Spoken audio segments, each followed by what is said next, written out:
Sí, porque, bueno, entiendo que lo sabemos todos. Nunca hay una causa única, nunca hay una razón única. Yo les he puesto primero las variaciones dimensionales que tienen por acciones térmicas. No, creo que ha sido por variaciones de humedad. No.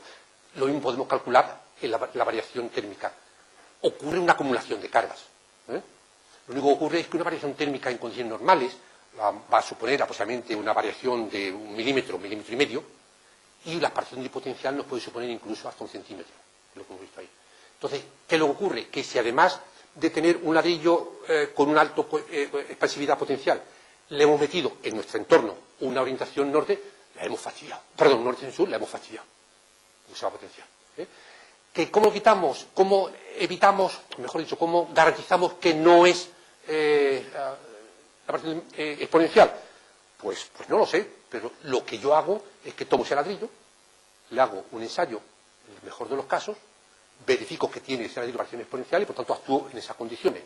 Si no, me trae sin cuidado, le pongo la junta. Ante la duda, la más madura. Mire usted, ese tipo de grieta inclinada, más por arriba que por abajo, no es una variación térmica. Una variación térmica nos va a dar una grieta, lo explicó Enrique Soler, nos va a dar una grieta que es de labios, ¿cómo se llaman? Rectos, paralelos, y nunca hay una separación de esas características. Lo que ha hecho ha sido aumentarlo. Ante la duda, Ricardo Huete mete las juntas y resuelto, ¿sabes? No es muy serio, pero yo con la duda lo reparo así. Miren, este es el caso de las...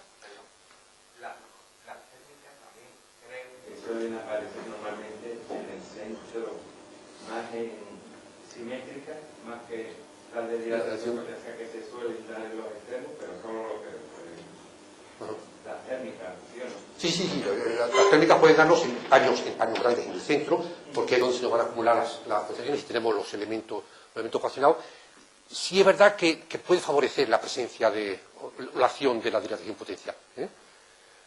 Bueno, otro movimiento que nos produjo unas lesiones interesantes, pues el caso de la retracción.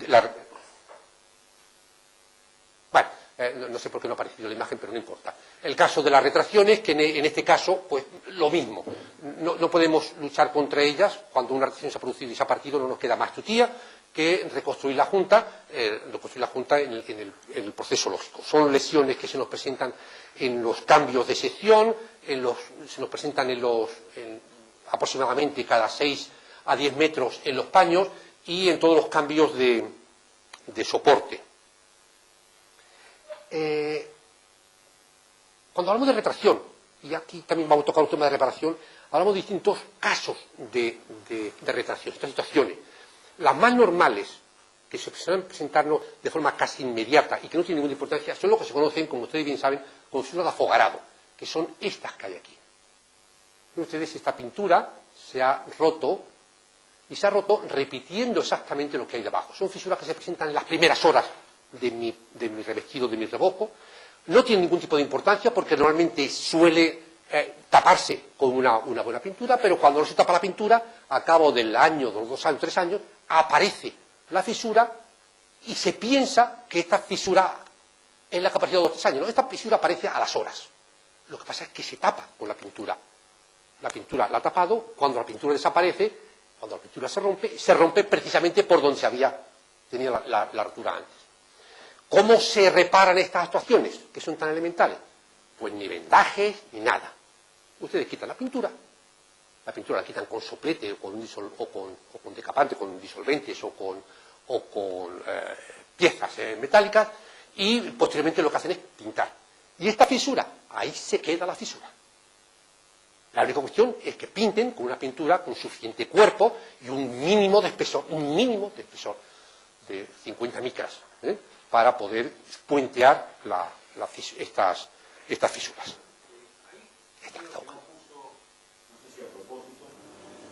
Por ejemplo, la limpieza con vapor. Nada. Aparte de que yo tengo una muy amarga experiencia con eso de las sí, muy amarga experiencia, pero bueno, en este caso es que es tan... esa expresión que tenemos en tierra de que una buena capa todo lo tapa, ¿no? Aquí han utilizado una capa que es una porquería. La fisura se produjo y ahí se quedó. Y el técnico correspondiente, el que fuera, en vez de pintar con una pintura con cuerpo suficiente, si me permiten, muy exagerado. Esta situación, esta fisura, que me llega aproximadamente 1,5 mm, 2 milímetros, el revoco llega aquí. No tiene ningún tipo de importancia, es una fisura, una microfisura. Esta fisura yo la tapo con este elemento. Este elemento tiene suficientemente cuerpo, tiene el cuerpo suficiente, me puentea lo que aquí ha ocurrido, lo que ese vacío, y no pasa nada. ¿Qué ocurre con el tiempo? Que esta pintura, sobre todo si no son los polímeros adecuados, se evapora parte de ella. ¿Y qué ocurre al evaporarse? Pues que se rigidiza, que tampoco pasa nada, porque se rigidice. Se fragiliza, porque tampoco pasa nada, que se fragilice, deja la chiquilla. Pero cuando hay aquí una variación térmica importante, esto se contrae. Como se ha fragilizado y ha perdido su elasticidad, ¿por dónde rompe? Bingo. ¿Es que se había fisurado grado? Que no, que me has dado, que se haya fisurado. Lo único que tengo que hacer yo es poner un elemento suficientemente elástico como para que no produzca esta situación. ¿Cómo quito la pintura? Número 1, con los procedimientos elementales. Rasca, aplica llama, aplica elementos, ¿cómo se llama? Decapantes. Aplicar elementos de presión de agua, nunca. Jamás. Repítanme, jamás apliquen elementos con presión de agua en paramentos que pueden ser permeables. Porque entonces estamos resolviendo un problema y creando 1000. Si yo meto una presión de 6 megapascales aquí de agua, me he cargado la pintura y me he cargado el vecino, Todo esto lo lleno de agua. Y hasta que no salga este agua, no podré actuar. En la medida, ahora lo veremos, analizaremos cuando tenemos que hablar de limpieza, la utilización de elementos a presión, si utilizamos elementos a presión que sean abrasivos, que sea granalla, que sean microesferas de vidrio, que sean cualquier tipo de harina. Pero agua, vapor de agua, nunca. Nunca si el elemento puede ser permeable,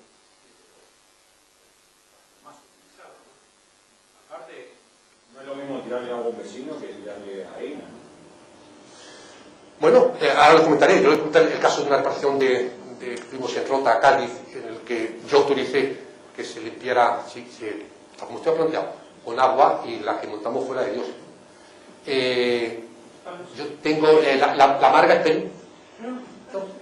experiencia de que si yo meto agua con presión en una pared que es permeable, si estamos hablando de hormigón, no. No debe pasar. No debe pasar. Entonces, ¿qué está mal? Entonces es que está mal. Hablaremos de impermeabilidad. Si cada vez que llueve entra el agua, aquí hay un problema. Claro, bueno, pero limpiemos la superficie. Pues quitemos la pintura, no le metamos más agua. No le metan más agua. En mi opinión, yo no meto agua, quito la pintura, le pongo una pintura impermeable y ya después le hago lo que quiera. Pero para reparar algo, dañarlo más, y no dañar la pintura, dañar el soporte, me parece, a mí me dio muy mala experiencia. Perdón.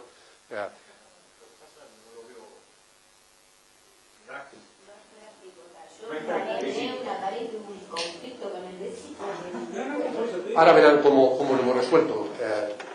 Bueno, si sale en una pared, lo que tenemos que tener mucho cuidado, es un problema de higiene. Ricardo, Sí. por lo menos aquí es muy habitual que los muros de fachada realizados con edificios en altura, con ladrillo hueco, y que están terminados por un revoque grueso, fino, y una pintura de terminación, haya entre precisamente el grueso y el ladrillo un revoque impermeable, un azotado de hidrófugo cementicio, ¿sí? Que es en rigor la barrera hidrófuga o última que tiene.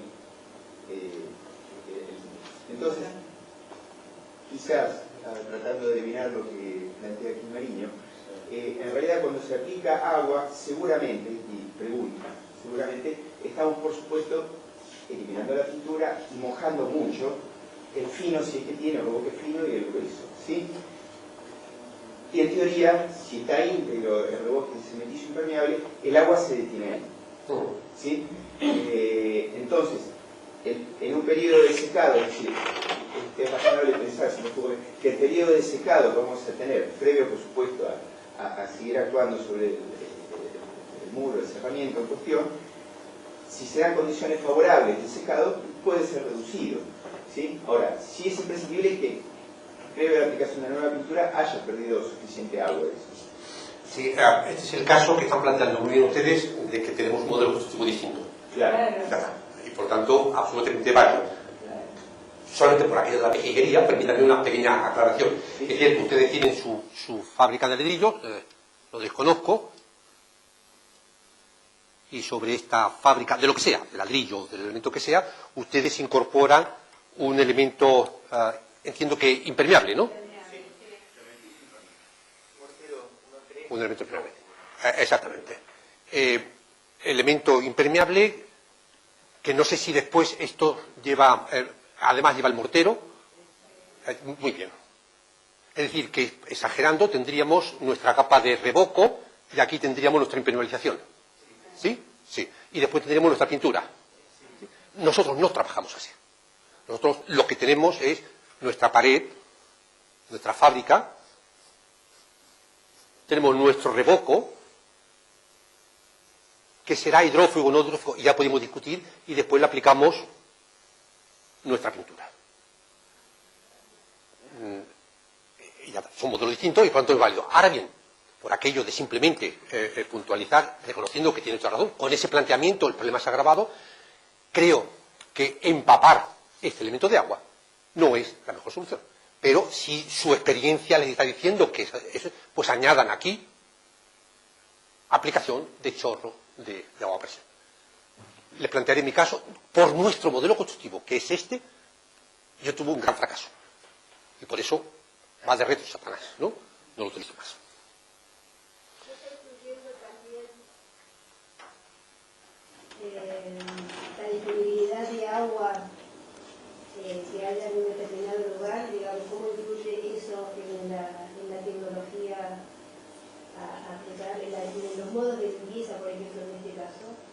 Bueno, indiscutiblemente la tecnología que tenemos que aplicar tiene que ser la que tú dispongas en tu entorno, ¿no?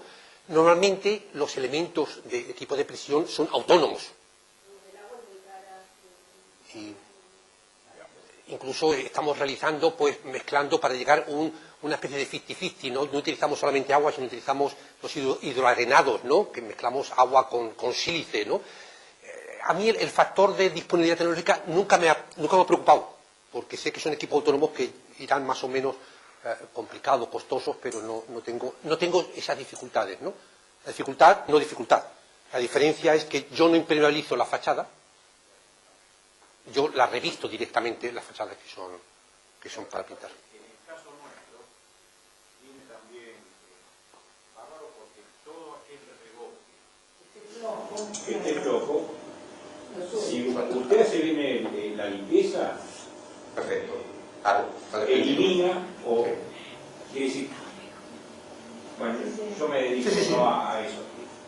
Uno puede decir, en una época iban y decían que pasaban una viruta, pero lo que hago es eso, poner a uno o con una espátula y donde se va el patrón Ya, sí. volvió a la hora y el tipo ya está pintando y con todo el vertinatraje. Es decir, yo lo veo como una manera muy controlable, incluso nos mata, dando con temperatura, a 90 grados, matamos todos los líquenes, todo el verdín, y es una manera que donde él pasó, si la pintura no estaba bien adherida, y la va a saltar. Entonces ahí ya vamos a ver la albañilería que tiene que hacer. Por supuesto, si le tira desde... porque ahí está, si no, por supuesto, si uno acerca el pico a 5 centímetros, lastima. Si uno le da una... Sí, se asume que el derecho profesional que lo pone. Por lo menos en el caso mío particular es como que yo veo que es una manera muy controlable de cómo limpió, porque usted cuando pasa la limpiadora, ¿no? Deja, vamos a decir, la marca blanca. Entonces uno es muy fácil de comprobar que realmente limpió bien o no. Sí, el matiz está importantísimo en la diferencia de solución constructiva y en el enriquecimiento magnífico que se hace, porque ese elemento de presión de ese megapascal nos puede destruir, eliminar las partes que estén sueltas del revoco, con lo cual es muy fácil lograr repararlo, con pequeño inconveniente, pero que es cuestión de valorarlo, y ustedes lo valoran más positivamente, el hecho de que metemos agua en el enfoscado y no podemos revestirlo hasta que lo hayamos secado. Y eso pues dependerá. Pero como es un problema de equilibrio, si su balanza se inclina más, pues perfecto. En el caso de que no exista esta impermeabilización, como es en el nuestro, va de retros a atrás. No podemos utilizarlo. Y casi por eso fracasamos, ¿no?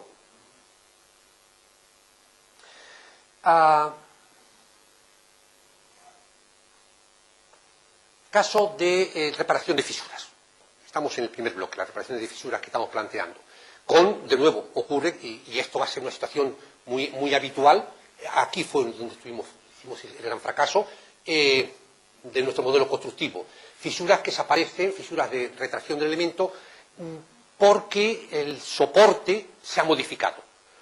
En nuestro caso, si me permiten ustedes el análisis del elemento, en nuestro caso, nosotros tenemos nuestra fábrica soporte, y cuando le aplicamos un revoco, este sería el forjado, si por cualquier motivo este revoco es continuo, aquí el revoco se introduce parcialmente en esta cerámica y nos crea lo que nosotros coloquialmente llamamos los tetones de anclaje. Se agarra el mortero a ese ladrillo. Y aquí ocurre exactamente igual. Parte del agua de ese mortero, la lechada, pasa al ladrillo y hace los tetones de anclaje. Excepto aquí, que ocurre en el hormigón. Aquí, gracias a que la absorción del hormigón es prácticamente nula, el tetón de anclaje prácticamente no existe y provoca una retracción diferencial entre este elemento y este. Y me provoca una fisura aquí y una fisura aquí. Lo vieron ustedes cuando lo Enrique Soler. Son estas fisuras. Son estas fisuras con muchas más cosas. Pero son estas fisuras que nos van marcando los forjados. ¿Cómo reparamos esas fisuras? Pues esas fisuras, la reparación va a consistir, si la fisura tiene un espesor inferior a 0,3 o 5 milímetros, me olvido del asunto.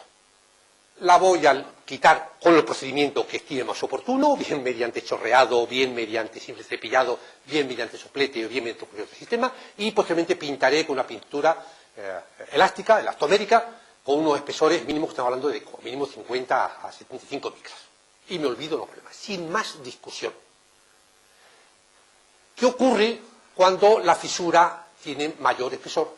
O cuando, como en este caso, aquí no, aquí era fea, ¿está? Pero en este caso además me está produciendo un deterioro por presencia de agua que me está afectando al interior, que me está afectando a la estética de la fachada. Entonces aquí tengo que aplicar el proceso de vendaje que lo vamos a ver ya a continuación.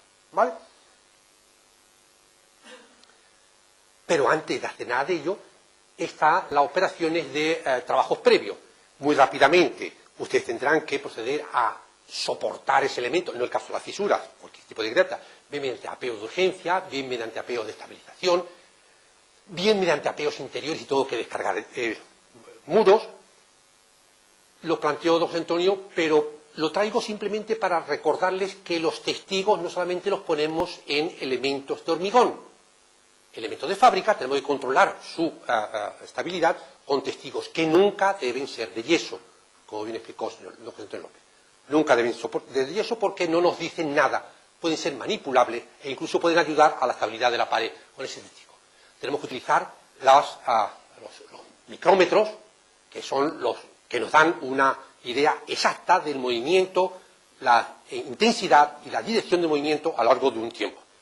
Estos micrómetros, que son caros de colocar, se sustituyen por unos tacos de precisión.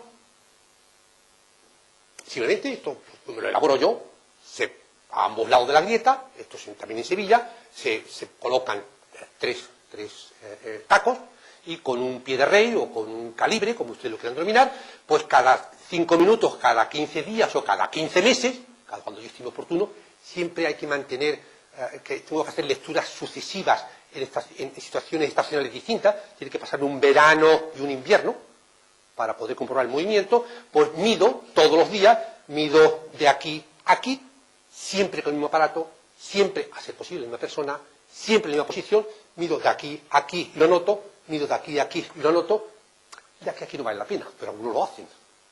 No vale la pena medir eso. Cuando tengo esas mediciones periódicas, hago mi tabla de resultados y determino si qué testigo es el que está activo, por tanto ahí tendré que actuar de una forma determinada porque la lesión no ha sido reparada o cuál está estabilizado como en este caso. Hasta que yo no tenga este gráfico, no voy a saber si la lesión está estabilizada. Por lo tanto, sí puedo actuar. Ya sabiendo eso, estos son problemas que no valen la pena, voy a preparar el primer caso, que es el vendaje. Yo les planteaba que primero habría que garantizar la estabilidad del elemento, hay que disponer medios de acceso y vamos a empezar a reparar. Bueno, pues antes de reparar, hacer un vendaje, hay que preparar la zona de trabajo. La zona de trabajo, sea para una fisura, sea para todo tipo de lesión, por una grieta, tiene una serie de actuaciones primeras. Primero que hay que preparar el soporte.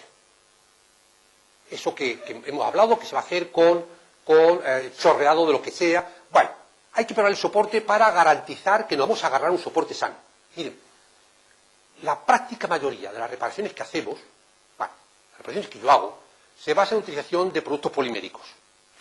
Es decir, de adhesivos, de morteros, epoxi, como le quieran llamar ustedes. Y para que un elemento polimérico pegue, tiene que tener un soporte sano, limpio y duro. Por lo tanto, lo primero que tengo que hacer yo es encontrar un soporte sano, hay que eliminar los trozos sueltos, como bien se decía, o mal adherido, y hay que delimitar la zona en la que voy a trabajar. Eso es la forma de preparar el soporte. ¿Cómo lo hago? Ya depende del elemento. Puedo hacerlo para casos pequeños con un simple cepillado manual o mecánico, que sería el caso más simple y más elemental de todos ellos. Puedo hacerlo cuando estoy trabajando con grietas, con cortes, con sierra de diamantes, y tengo que después eliminar el soporte que queda entre los cortes. Puedo incluso hacer un fresado de la superficie, eso lo estoy haciendo para pavimentos, para soleras de hormigón, que tienen problemas de deterioro superficiales, se va a hacer un fresado, o puedo utilizar, si el paramento me lo permite, chorro de aire, de agua, o de arena, o de hidroarena, a media o alta presión, es decir, entre 1,5 hasta 6-7 megapascales, que es lo habitual que podemos utilizar. Cuando he preparado el soporte, lo limpio. Y hay que limpiarlo para garantizar que el adhesivo funciona. Hay que limpiarlo, ¿cómo? Pues hay que retirar todos los elementos que estén adheridos, de polvo, de grasa, de microflora, de cualquier elemento, hay que retirarlo, bien mediante un simple barrido, o mediante aire a presión, o bien mediante la utilización de limpiezas con agua, también lo mismo sin presión, en el caso más elemental, utilizar un cepillo y un chorro de agua con la presión de la mano, o con media alta presión, que ya le digo que va desde el 1,5 hasta los 6-7 megapascales que podemos utilizar. Vamos a reparar esta lesión. Esto es en Rota, Cádiz, un conjunto urbano a aproximadamente unos 200 metros de la playa, en el que nos llaman para que intervengamos, que aparecen multitud de fisuras. Bueno, tenía más problemas por dentro, pero había multitud de fisuras, y en todas las fisuras habían estas manchas blanquecinas repugnantes que nos... El edificio estaba magníficamente, no pasaba nada, el edificio se caía, pero había una alteración no solamente estética, sino de valor patrimonial del elemento. Entonces, ¿qué se decidió? Se decidió que las fisuras tenían suficiente entidad y por el tipo de mancha como para no limitarnos a sellarlas con elementos con mástil elástico, sino que había que producir un vendaje. Un vendaje que empezó, y ahí me equivoqué, ese fue mi error. Yo autoricé a que utilizara presión de agua.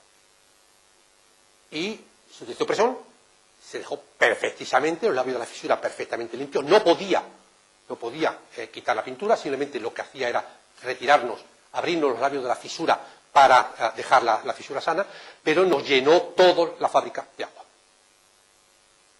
Y lo que al principio teníamos estas manchas, después se complicó porque empezaban a salirnos vejigas del vapor del agua que quería salir, no lo dejaba, vejigas de la pintura. Hasta que no se eliminó toda ese agua, no pudimos empezar a actuar.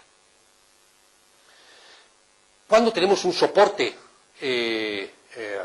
permeable, entonces le hago la aclaración agua no, salvo en soportes. Cuando digo soporte no digo pilares, digo paredes. Si la pared es impermeable, como en el caso de ustedes, pues ya no hay problema, o cuando estamos trabajando con hormigón, o cuando estamos trabajando con piedra, no hay ningún tipo de problema. En los casos de que tengamos soportes permeables, al final tenemos que acudir a soluciones más mecánicas. Hay que retirar, limpiar esa fisura, encontrar un soporte sano, ¿cómo? Pues de la forma absolutamente elemental, de picado, con cualquiera de los procedimientos que hacemos nosotros, que podamos hacer habitualmente. Como no nos fiábamos del procedimiento a seguir, lo que hicimos fueron pruebas, que es otra recomendación que se hace. Siempre hagan pruebas antes de empezar a trabajar. En este caso, fuimos utilizando distintos materiales y aplicamos este, que fue el definitivo. El vendaje consiste en hacer un sándwich sobre la fisura, sobre el elemento, para que las variaciones dimensionales que tenga el nuevo recubrimiento sea absorbido por esa armadura que hemos metido nosotros. Por lo tanto, ¿qué va a ocurrir? Que yo tengo que meter una armadura no sobre la pared, porque se queda suelta. Tengo que colocarla sobre un pegamento. Y ese pegamento, en nuestro caso, fue este material, un adhesivo de mortero, parece que fue el Prepoxy 500, el Pegate 150, se aplica de forma normal, de forma simple y elemental, sobre esa primera capa de adhesivo se le aplica una malla, que es la armadura, una venda.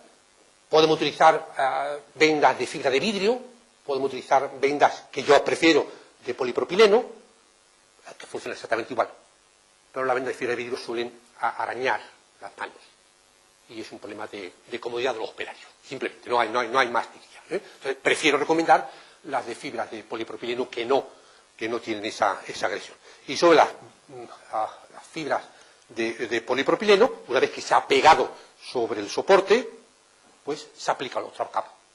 Ya está. Se aplica una nueva capa del mortero adhesivo. En este caso, vuelve a ser el cráter vuelve a ser de 150, y por último, se pinta. Este es el caso típico que ven ustedes de la armadura, como lo estamos haciendo, una vez que se decidió, y el revestido final. Con lo cual hemos garantizado la impermeabilidad y cualquier movimiento que se produzca de nuevo sobre esa fisura lo tendremos resuelto con la armadura que le hemos incorporado. Fue nuestra decisión pintar toda la fachada, porque quedaba mal. Por lo tanto, pintamos la fachada, cosa que ha sido lo habitual, porque cuando estos tratamientos se hacen, tenemos que actuar. Ven ustedes, aquí han vendado, esta fachada se ha resuelto el problema de impermeabilidad, pero se ha alterado. Por lo tanto, un vendaje implica un tratamiento de pintura suplementaria, de pintado suplementario de toda la fachada, o de la zona de fachada que ustedes entiendan necesario pintar, para garantizar que estos problemas, con este caso, se han quedado resueltos también desde el punto de vista no solo de impermeabilidad, sino estético. Bien. Seguimos. ¿Dónde está? Sí, perdón. ¿Qué tengo que hacer? ¿Callarme ya? ¿Qué quiere decir? ¿Que me he pasado? 10 qué? ¿Que me quedan? Vale.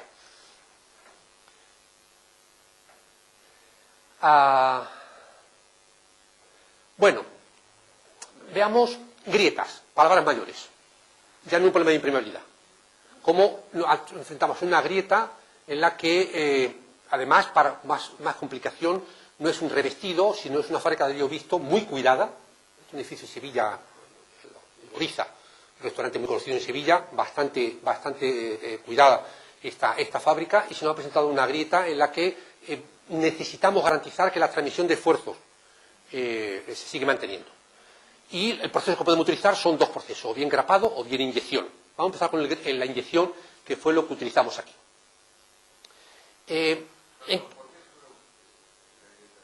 Bueno, esto se nos produjo porque durante el proceso de mejora de Sevilla, muy cerca de aquí, realizaron este edificio estaba, ahora lo veremos muchas cosas por dentro, estaba totalmente una especie de granada, muy roto, absolutamente destrozado.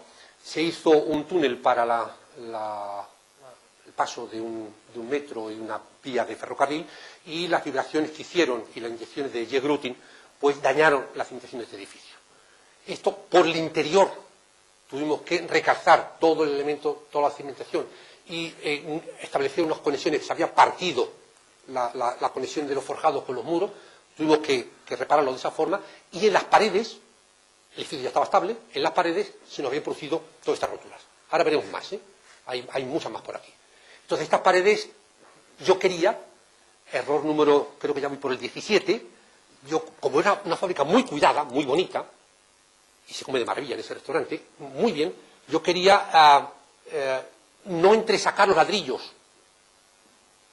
y reponerlo, sino que me garantizasen que se iba a quedar exactamente igual. Entonces, lo mejor en los casos es inyectar, es meterle un líquido, una resina determinada, ¿vale? Pues, epoxi inyección, por ejemplo, se introduce y se pegan las partes. Con lo cual estoy consiguiendo la transmisión y no he tocado el ladrillo. Tiene un proceso. El proceso es muy concreto. ¿En qué consiste? Hay que perforar, hacer taladros, cada 20-25 centímetros en la fisura. Es esta fisura. Y yo hago unos taladros cada 20 o 25 centímetros en la fisura. Yo voy a meterlo. Sí. ¿El taladro se hace en la punta del ladrillo o en el ladrillo? No, en la fisura, he dicho, la grieta. O sea, Tienes que romperla. o sea, pero si pasa por punta y por la Cada vez yo pincho con la chimba esa, con el trompo, no sé, se llama trompo, ¿no? Taladro, sí, es mejor, sí, el taladro. Yo rompo, yo no sé si me he pasado los 10 minutos, bueno, ya acabo, Entonces, yo por estos taladros, que no lo hago, que no sé si el ladrillo viene aquí, o aquí viene una junta, no tengo ni idea. Yo pincho cada 20-25 centímetros, pincho ahí. Y en estos taladros tengo que inyectar, ¿el qué? Resina, una prepoxi. Pero claro, si inyecto directamente, ¿qué va a ocurrir? Que inyecto por aquí y se me sale por aquí. La cosa más tonta, ¿no? Por lo tanto, es necesario, es imprescindible que esto lo tapemos. Fallo número 18. Y esto se tapa con un papel si les da a ustedes la gana, o con cualquier cosa, menos con lo que yo lo tapé, que fue con una silicona especial, que me dijeron, Ricardo, no te preocupes, que no mancha. Hace 3 años, está manchado. Se ha jorobado la fábrica de vidrio tan preciosa. No lo digan por ahí, sobre todo los sevillanos, cuando vayan allí a comer, no se fijen, porque está hecha polvo. Bueno, se tapa, se le colocan lo que se llaman unos tubos, unos bebederos, y si estos bebederos, lo normal, lo más exquisito, es que se inyecte en una máquina de inyección a baja presión, 0,5, 1,5 megapascales. Lo habitual es que se toma una botella de Coca-Cola, esta de 1 litro de plástico, se le corta el culo y se inyecta. Se llena de resina y hasta que el cuerpo aguante y empiece a vaciarse.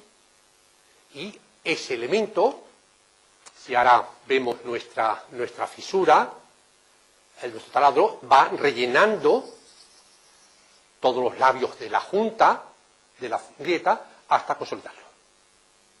¿Hasta cuándo? No lo sé. ¿Se han pegado? No lo sé. ¿Por qué? No sabemos lo que ocurre dentro. Salvo que saquemos probetas.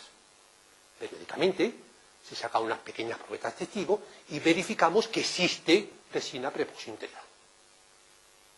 ¿De acuerdo?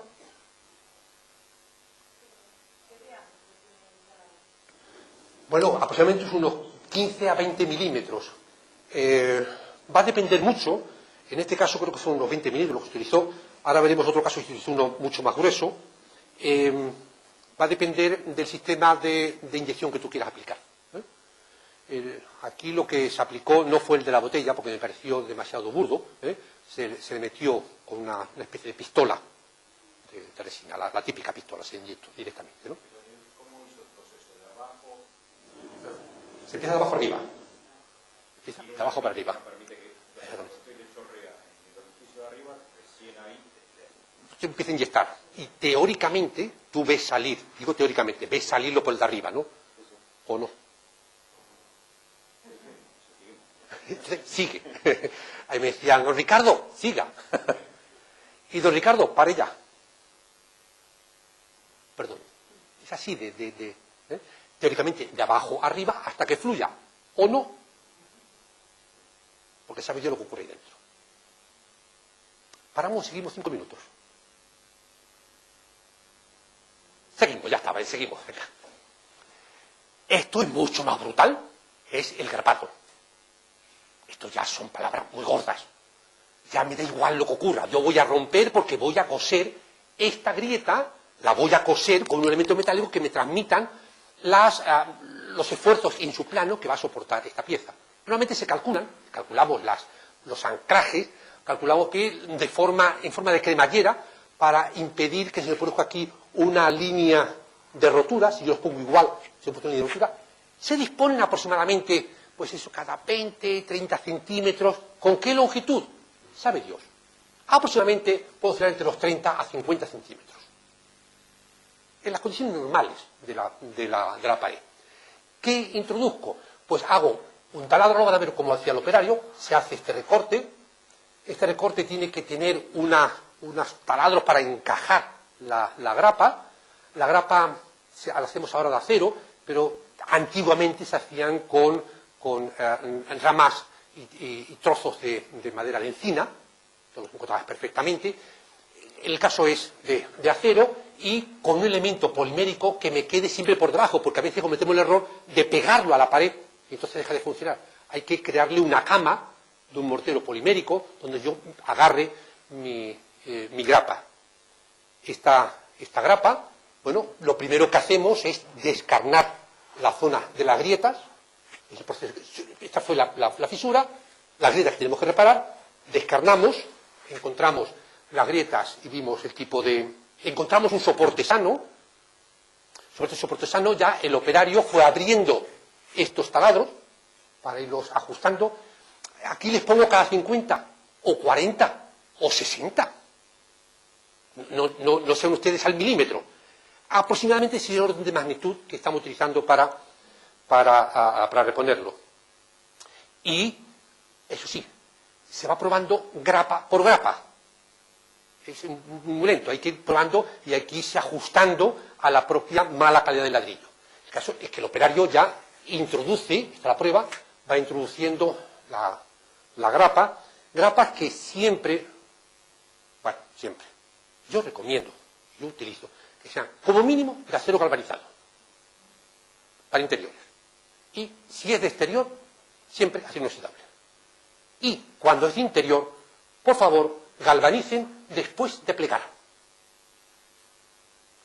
No, don Ricardo, no se preocupe, se galvaniza después de plegar, porque si no, momento del plegado, en estos puntos se me ha ido al cuerno. ¿Vale? Si se los suministran ya galvanizados, con un spray, se galvanizan los bordes. Pero siempre tiene que garantizarse que estos elementos tienen una cobertura de galvanizado de zinc adecuado.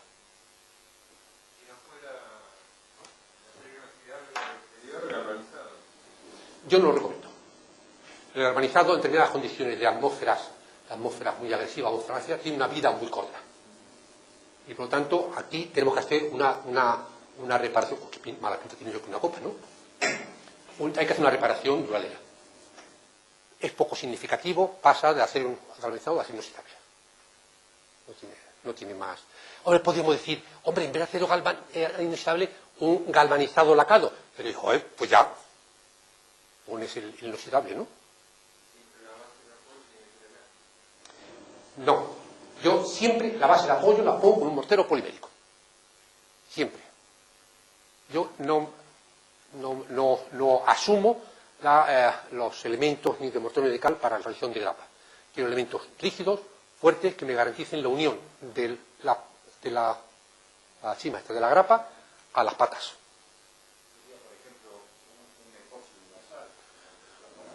Bueno, cualquiera. ¿no?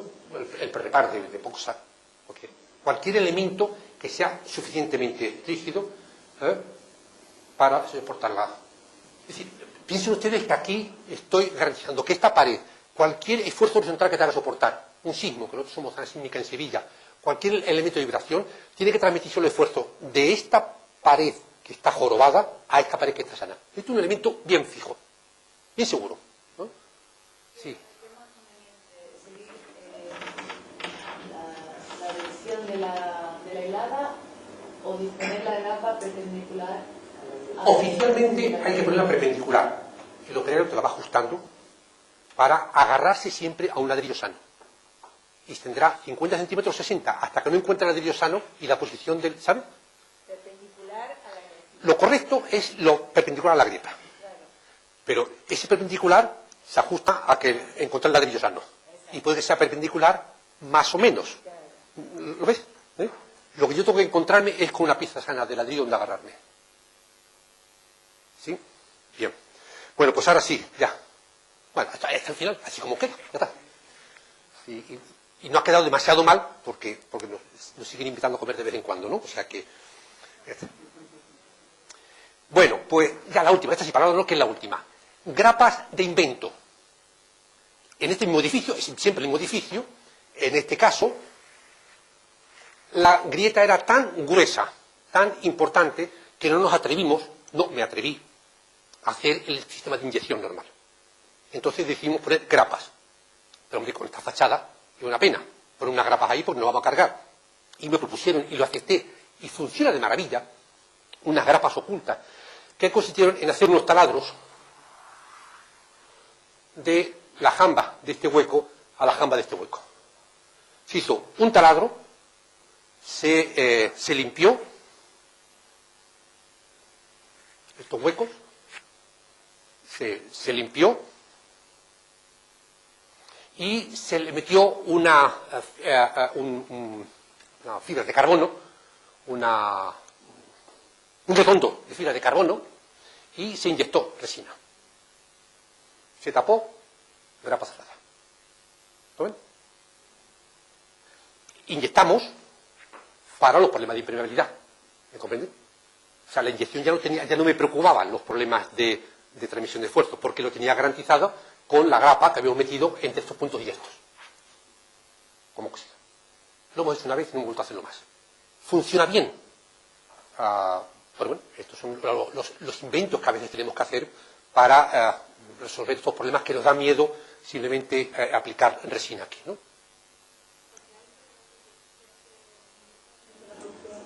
No. Aplicar la solución de depender, garantizar la transmisión de esfuerzo solo con la resina, como hicimos antes, para ese paño pequeño, yo no me fiaba. Era un paño muy grande, la grieta era muy gruesa y me daba miedo. Entonces preferimos hacer lo de, como lo pusieron, lo del cosido en toda su longitud. ¿Por qué inyecté? Pues porque la grieta existía y por tanto iba a tener entrada de agua. Lo que voy a hacer es taparla. ¿Que ayudaba esa resina que inyecté? Seguro, pero era lo de menos. La transmisión de fuerza la hacemos con la grapa de fibra de carbono. Sí. Una cosa que me quedó anteriormente, respecto al gráfico que tiene con la losa y los ladrillos, en este caso común, yo creo que la fisura, principalmente en los últimos niveles, en la azotea, se producen por dilatación térmica de la losa, no por retracción del rebote. Sí, señor. Porque la malla que uno utilice no va a solucionar la fisura en este caso. Sí, señor, tiene usted mucha razón. Y respecto al hilo lavado, yo creo que después en el proceso de secado se cae la... Tiene pequeños inconvenientes. Hay que esperar a que seque. Tiene la gran ventaja de que te destruye lo que está mal. Bendito sea Dios. Tiene otro pequeño inconveniente de que te escupe todas las sales que tenga que antes no estaban. Ya está, no entremos en más detalles. Pónganlo ustedes en la balanza y equilibre. Yo no lo hago. Pero me parece absolutamente legítimo si ustedes pueden hacerlo, con la magnífica aclaración que usted hace. Con respecto a la primera pregunta, toda la razón del mundo. Si aquí, si yo lo que tengo es una pared